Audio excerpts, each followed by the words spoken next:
Oui, oui,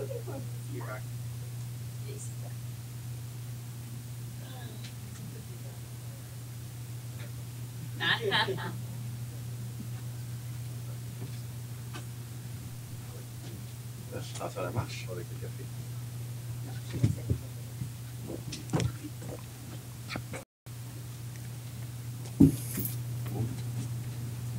Good. Alors bonjour tout le monde, merci d'être ici. Ça me fait extrêmement plaisir d'être avec mes collègues Mario Beaulieu du Bloc québécois, Elisabeth May du Parti vert, pour un peu témoigner, en fait, c'est pour ça qu'on vient vous rencontrer aujourd'hui, témoigner de notre expérience. Depuis un certain temps, je suis impliqué avec le groupe d'amitié Canada-Palestine et puis, sous l'initiative, enfin, la recommandation de Nabil Marouf, le représentant de la délégation palestinienne ici à Ottawa, on a eu l'idée d'aller faire un voyage où on allait rencontrer énormément de gens dans les territoires palestiniens occupés en Cisjordanie.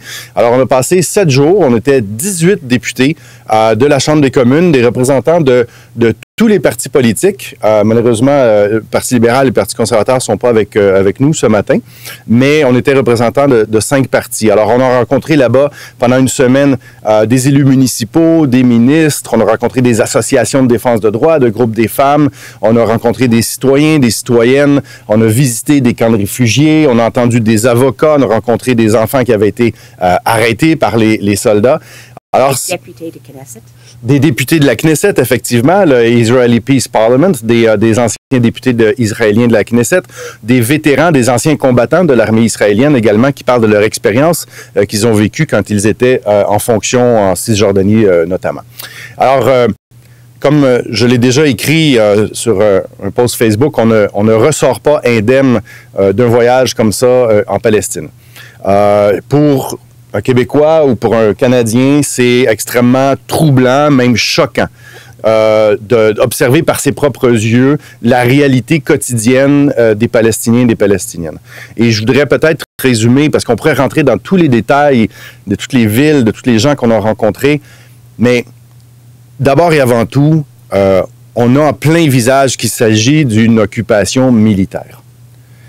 Des routes contrôlées par des soldats, des checkpoints, l'autorisation ou non de se promener, des tours de contrôle, un mur de séparation de 16 pieds de haut.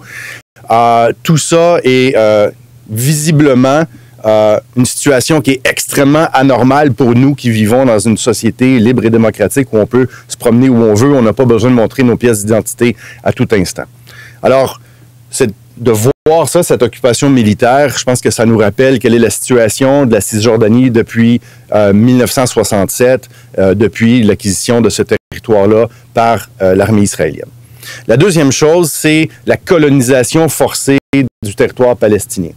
On voit très, très clairement sur les collines, autour des villes et des villages palestiniens, des nouvelles colonies israéliennes illégales, condamnées par les Nations unies, par la politique officielle du gouvernement du Canada, d'ailleurs aussi, qui dit que c'est tout à fait inapproprié de saisir comme ça des territoires, des fermes, des villages, des maisons par la force et d'installer là des colons israéliens.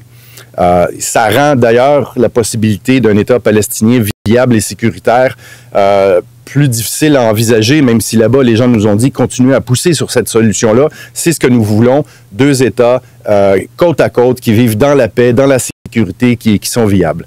Alors, cette colonisation-là, c'est quelque chose d'extrêmement marquant aussi et qui crée des embûches incroyables dans la vie des Palestiniens qui vivent en Cisjordanie. La troisième et dernière chose que je veux dire, c'est la ségrégation et la discrimination. Il y a une volonté manifeste de rendre la vie des Palestiniens difficile et même misérable à tous les jours. Et quand je parle de ségrégation, je vais donner un exemple très, très concret. Il y a, dans le territoire palestinien, des autoroutes, des tunnels ou des lignes d'autobus qui sont interdits aux Palestiniens.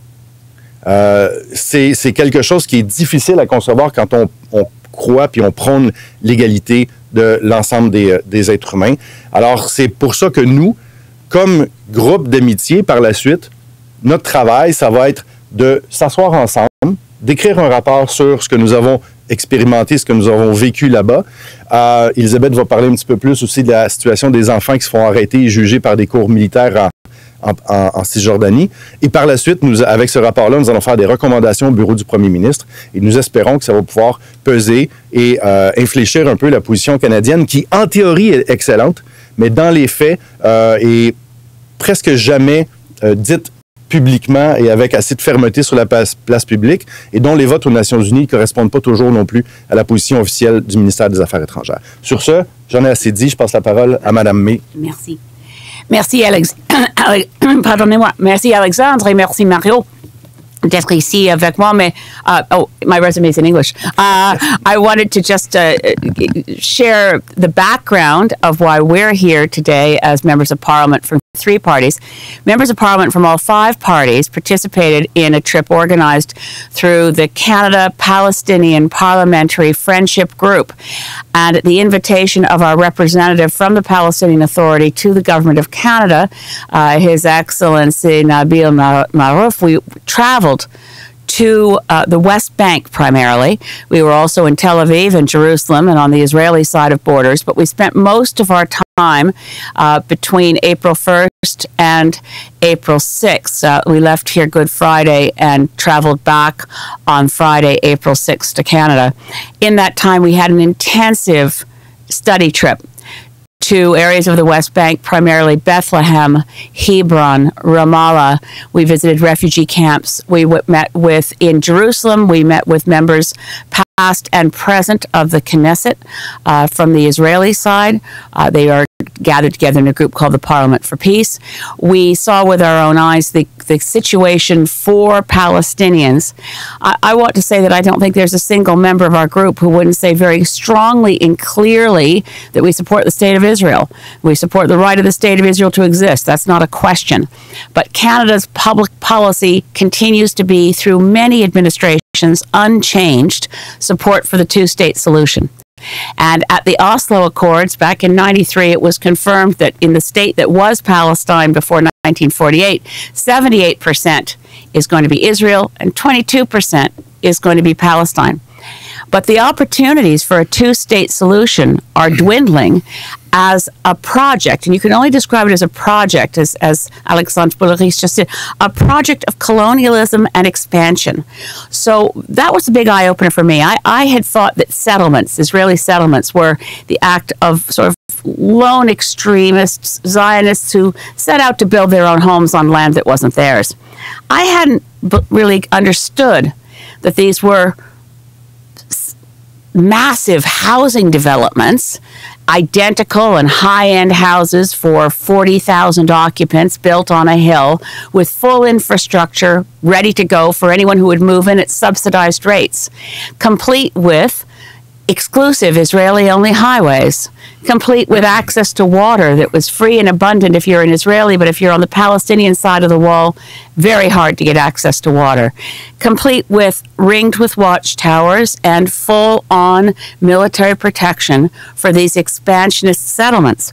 So it becomes very clear that we're at great risk due not to the state of Israel or the project that must be there for a homeland for the Jewish people, but through a political slant that has decided it can thumb its nose at the global consensus and decide to enter into a state of permanent occupation with a military dictatorship that governs every single waking and sleeping moment of Palestinians living under military dictatorship.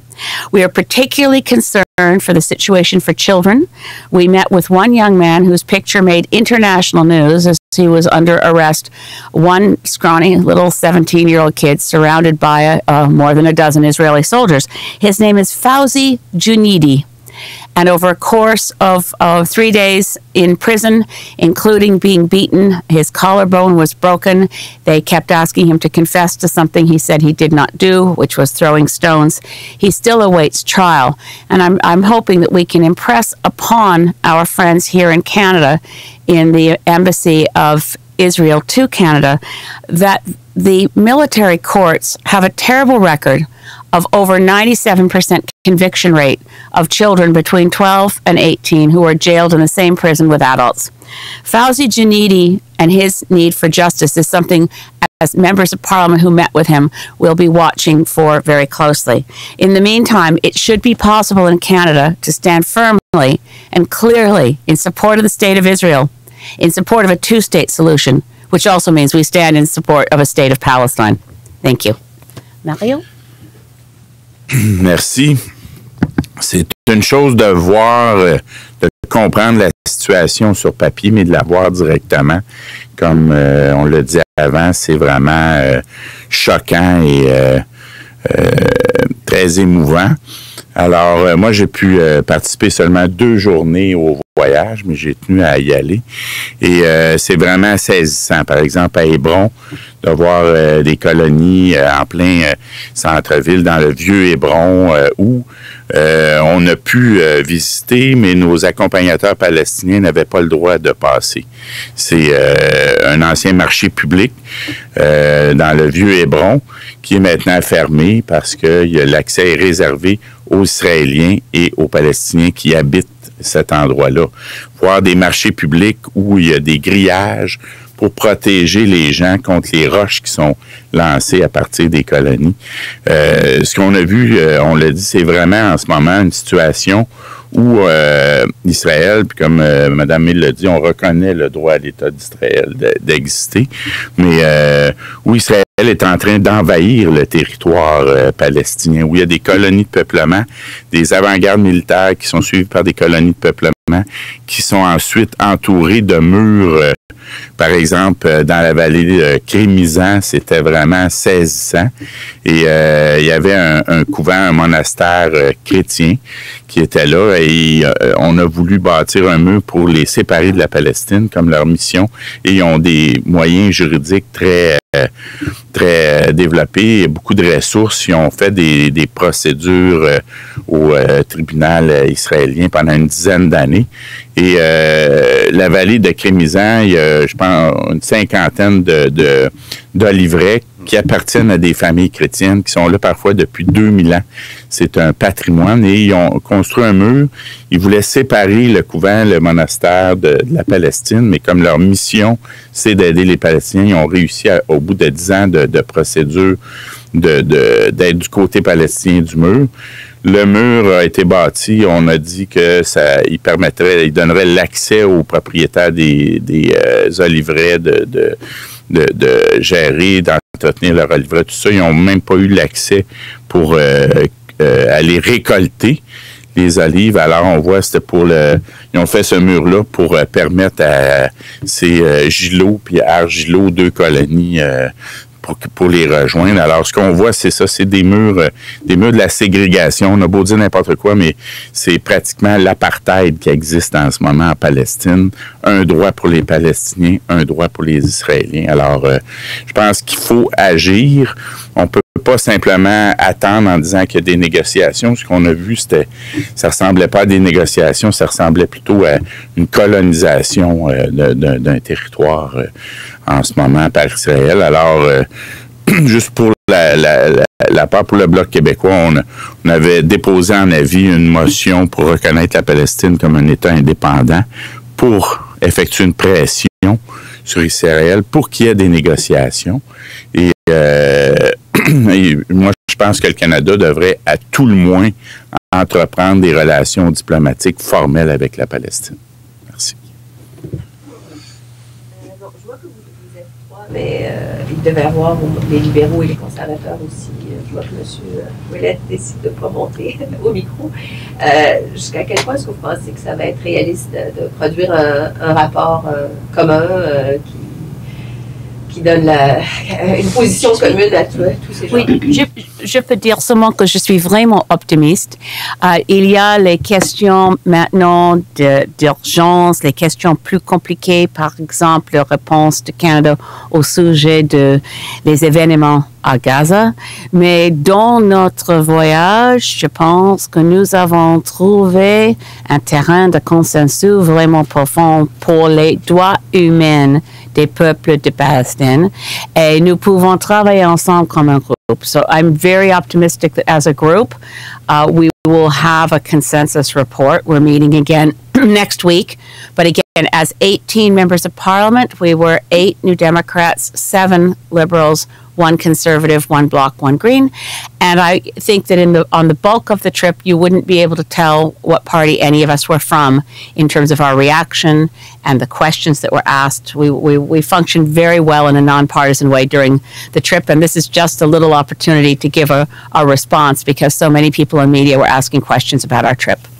Est-ce que tu peux ajouter quelque chose? Écoutez, je pense que on a déjà vu, même avec d'autres comités aussi, où c'était plus difficile avec la réforme électorale. On avait quand même réuni 4 partis politiques avec un consensus. Alors, c'est possible. Non, c'est moins compliqué. C'est moins compliqué.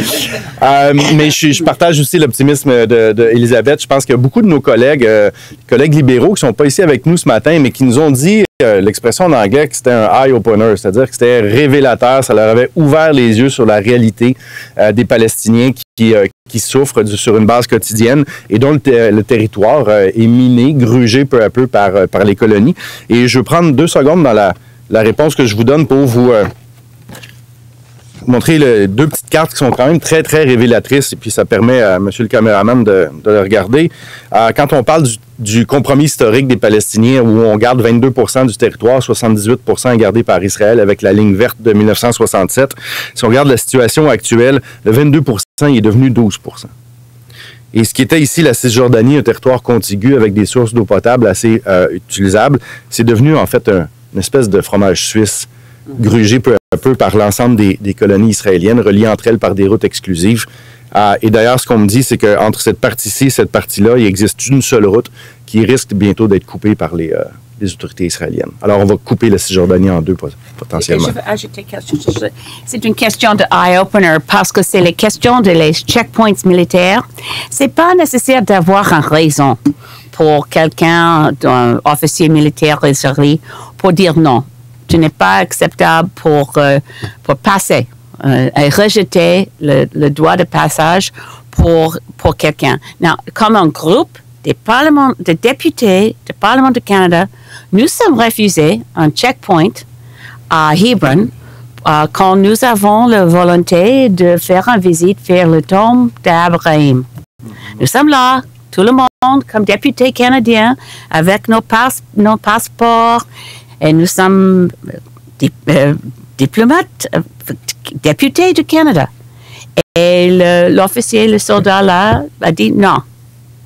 Il manque de sens, mais ça, c'est la vie quotidienne des peuples de Palestine. Vous avez fait ce voyage-là à l'invitation d'un groupe de représentants palestiniens. Est-ce que vous avez eu de l'aide de l'ambassade canadienne? Est-ce qu'on vous a... Oui, absolument. Notre représentatif à Ramallah, le représentatif du gouvernement du Canada, nous aider. Nous avons les visites qu'ils ont organisées et c'est vraiment important pour nous de regarder les projets que le Canada a fondés. Par exemple, un laboratoire forensique, oui, pour les policiers palestiniens.